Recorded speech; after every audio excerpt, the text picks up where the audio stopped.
So from today हम लोग start कर रहे हैं अपना सोशल साइंस का सिलेबस क्लास 10th का। हम स्टार्ट कर रहे हैं चैप्टर 1 ऑफ हिस्ट्री से, जिसका नाम है rise of nationalism in Europe. इस चैप्टर के अंदर पहले हम देखेंगे भाई नेशनलिज्म होता क्या है, क्योंकि आपके चैप्टर के नाम में ही नेशनलिज्म मेंशन है, तो हम मीनिंग देखेंगे नेशनलिज्म का, नेशनलिज्म होता क्या है, नेशन स्टेट क्या होता है। उसके बाद हम मूव करेंगे कि नेशनलिज्म राइज कैसे हुआ या पॉपुलराइज कैसे हुआ यूरोप के अंदर, उसके इवेंट्स देखेंगे और इवेंट्स से पहले कंडीशन क्या थी यूरोप की, वो सब चीज़ें देखेंगे इसमें। नंबर 3 में हम देखेंगे कुछ नेशंस के एग्जाम्पल और कैसे नेशनलिज्म की वजह से वो नेशंस क्रिएट हुए और आज हम उनको एक नेशन की तरह जानते हैं। और लास्ट में हम देखेंगे कि इंपीरियलिज्म क्या होता है और उसका रिलेशन क्या है नेशनलिज्म से, या डिफरेंस क्या है नेशनलिज्म से। ठीक है, ये हम लोग देखेंगे इस पूरे चैप्टर में। तो हम लोग स्टार्ट करते हैं डायरेक्टली पहले टॉपिक से, जिसका नाम है भाई व्हाट इज़ नेशनलिज्म, नेशनलिज्म होता क्या है। तो थोड़ा ध्यान देना, बहुत इजी है नेशनलिज्म का मीनिंग। देखो, नेशनलिज्म एक आइडिया है या एक बिलीफ है, ठीक है।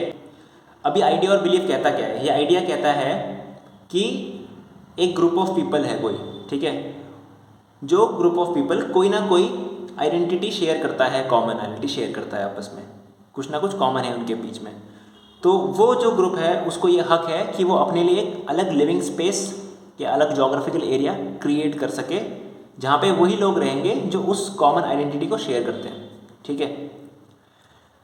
और ये बिलीफ ये भी कहता है, ये आइडिया ये भी कहता है कि जो लोग कॉमन आइडेंटिटी शेयर कर रहे हैं, they shall feel proud about their common identity, ठीक है ना। और उस कॉमन आइडेंटिटी को बचाने के लिए, प्रिजर्व करने के लिए वो विलिंग हो, ठीक है। ये बेसिक आइडिया है नेशनलिज्म का। अब इसके अंदर कुछ इंपॉर्टेंट कंसेप्ट्स हैं, उसके अंदर जाते हैं एक एक करके, ठीक है। इसी डेफिनेशन को थोड़ा एक्सपैंड करेंगे। सबसे पहला इसमें हमारा आता है कॉन्सेप्ट ऑफ नेशन स्टेट, ठीक है। अभी हमने देखा था कि भाई जो ग्रुप ऑफ पीपल कोई कॉमन आइडेंटिटी शेयर करता है, उसके पास यह राइट होता है कि वो अपने लिए एक अलग जोग्राफिकल एरिया क्रिएट करे या लिविंग स्पेस क्रिएट करे। इसी लिविंग स्पेस या जोग्राफिकल एरिया को हम नेशन स्टेट बोल रहे हैं, ठीक है। सबसे पहली चीज़ सिंपल। और इस लिविंग स्पेस या जोग्राफिकल एरिया में रहेगा कौन? इसमें सिर्फ वही लोग रहेंगे जो ये कॉमन आइडेंटिटी शेयर करते हैं, जिसकी वजह से ये लिविंग स्पेस क्रिएट करा गया है। समझ में आ रही है बात कुछ? ये इसको हम बोलते हैं नेशन स्टेट, ठीक है। अब देखो, हमने अभी बात करी कॉमन आइडेंटिटी की। अब कॉमन आइडेंटिटी क्रिएट कैसे होती है?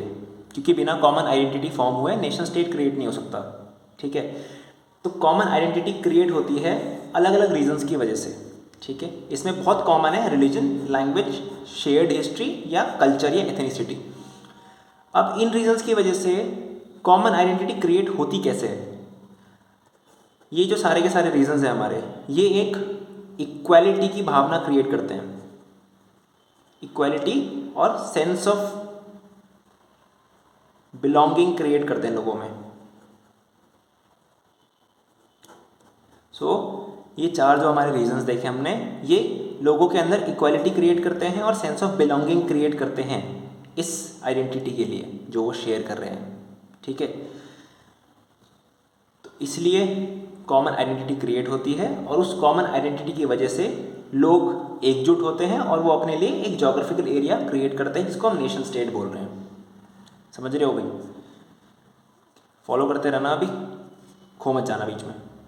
अब हम बढ़ते हैं अगले कॉन्सेप्ट की ओर। अब देखो, एक बार के लिए मान लो आपने कॉमन आइडेंटिटी क्रिएट हुई लोगों के बीच में और नेशन स्टेट उन्होंने फॉर्म कर लिया, ठीक है। अब नेशन स्टेट सस्टेन कैसे करेगा? तो नेशन स्टेट सस्टेन करने के लिए दो चीज़ें होती हैं, एक होता है पेट्रियोटिज्म और दूसरा होता है प्रिजर्वेंस। अब यहाँ देखो, जो पेट्रियोटिज्म है ये कहता है कि the people should feel a sense of pride and love and sense of belonging for their shared identity, या जो उनकी कॉमन आइडेंटिटी है लोगों की, जिसकी वजह से वो एकजुट हुए हैं और नेशन स्टेट क्रिएट किया है, उसकी तरफ they should have a feeling of love and pride and sense of belonging, ठीक है भाई। क्योंकि अगर सेंस ऑफ बिलोंगिंग है उसकी तरफ वो प्राइड फील नहीं करेंगे या लव फील नहीं करेंगे, तो वो उसको प्रिजर्व नहीं कर पाएंगे या उसको प्रिजर्व करने का कोशिश ही नहीं करेंगे, ठीक है। हम लोग किसी को बचाते कब हैं? जब हम उससे प्यार करते हैं या उससे सेंस ऑफ बिलोंगिंग रहता है हमारा, वरना हम क्यों किसी को बचाएंगे? समझ में आ रही तुम्हें बात? तो आखिरी एस्पेक्ट जो नेशनलिज्म का ये है वो ये कहता है कि जो लोग इस कॉमन आइडेंटिटी को शेयर कर रहे हैं और जिन्होंने नेशन स्टेट क्रिएट किया है, वो लोग इस आइडेंटिटी को बचाने के लिए, इस आइडेंटिटी को प्रिजर्व करने के लिए तैयार रहेंगे। ठीक है, उसके लिए चाहे उनको बाहर के एक्सटर्नल इन्फ्लुएंस से लड़ना पड़े या आपस में ही उनको अपने मतभेद सुलझाने हो, वो कुछ भी करेंगे और प्रिजर्व करेंगे अपने इस कॉमन आइडेंटिटी को, चाहे वो रिलीजन हो, लैंग्वेज हो, हिस्ट्री हो या कल्चर हो, कोई भी हो। क्योंकि अगर हम अपनी कॉमन आइडेंटिटी प्रिजर्व नहीं करेंगे, ठीक है, तो भाई नेशन स्टेट रहेगा नहीं। अब देखो क्लास, इसमें एक और चीज़ आती है, हमने देखा है भी कि कॉमन आइडेंटिटी जो क्रिएट हो रही है वो बेसिक 4 रीजन्स की वजह से हो रही है, रिलीजन, लैंग्वेज, हिस्ट्री या कल्चर।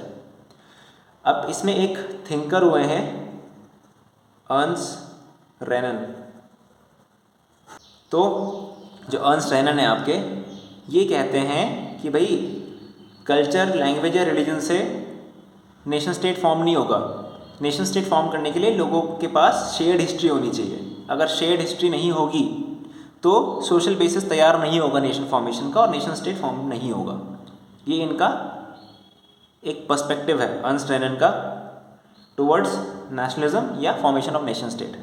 ठीक है, उनके अकॉर्डिंग सिर्फ शेयर्ड हिस्ट्री बहुत इंपॉर्टेंट है, बाकी फैक्टर्स इतने इंपॉर्टेंट नहीं है। तो ये हो गया हमारा बेसिक कॉन्सेप्ट ऑफ नेशनलिज्म। अब इसको बेटर समझने के लिए हम लोग एक एग्जांपल लेते हैं। एग्जांपल हम लेते हैं एक फैमिली का। ठीक है, we are taking example of a family. अब इस फैमिली में हम मान लेते हैं भैया 5 लोग हैं, 2 people are parent and 3 are childrens. Okay, अब देखो इन पांचों की कॉमनैलिटी क्या है? इन पांचों की कॉमनैलिटी ये है कि ये सेम फैमिली के हैं या ब्लड रिलेटिव्स हैं। ठीक है, अब हमने देखा था एक ग्रुप ऑफ पीपल जो कॉमन आइडेंटिटी शेयर करता है, उसके पास हक है कि वो अपना एक जोग्राफिकल एरिया क्रिएट कर सके रहने के लिए। तो ये लोग, इन्होंने घर बना लिया, इस घर को हम डिनोट कर रहे हैं एज अ नेशन। ठीक है, अब तीसरा एस्पेक्ट ये कहता है कि इस घर की तरफ और अपने रिलेशन की तरफ या कॉमनैलिटी की तरफ they should have a feeling of pride कि हम इस फैमिली का पार्ट हैं। ठीक है, जैसे हम बोलते हैं कि हम इंडियंस हैं, so that is a feeling of patriotism जो इनके लिए इनको होगी अपने घर की तरफ या अपने रिलेशन की तरफ। ठीक है, क्योंकि अगर पेट्रियोटिज्म होगा तभी ये लोग अपने इस आइडेंटिटी को प्रोटेक्ट करेंगे फ्रॉम एक्सटर्नल इन्फ्लुएंस, और घर में भी जब लड़ाई होगी तो वो उस आइडेंटिटी को बचाने के लिए उस लड़ाई को रिजॉल्व करेंगे प्रॉपर्ली सब साथ में मिलके। और जब कोई बाहर से उनके अगेंस्ट कुछ करेगा उस आइडेंटिटी को ब्रेक करने के लिए, तो वो सब साथ मिलके उस आइडेंटिटी को प्रोटेक्ट करेंगे। ठीक है, ये एग्जाम्पल था हमारा इसका, और इसी के साथ हमारा फर्स्ट टॉपिक खत्म होता है जिसका नाम है व्हाट इज़ नेशनलिज्म। अगले टॉपिक में हम करेंगे कि भाई राइज कैसे हुआ नेशनलिज्म को यूरोप के अंदर, उसके इवेंट्स देखेंगे और इवेंट्स से पहले एक बेसिक बैकग्राउंड देखेंगे इसका। So meet you in next lecture. Thank you.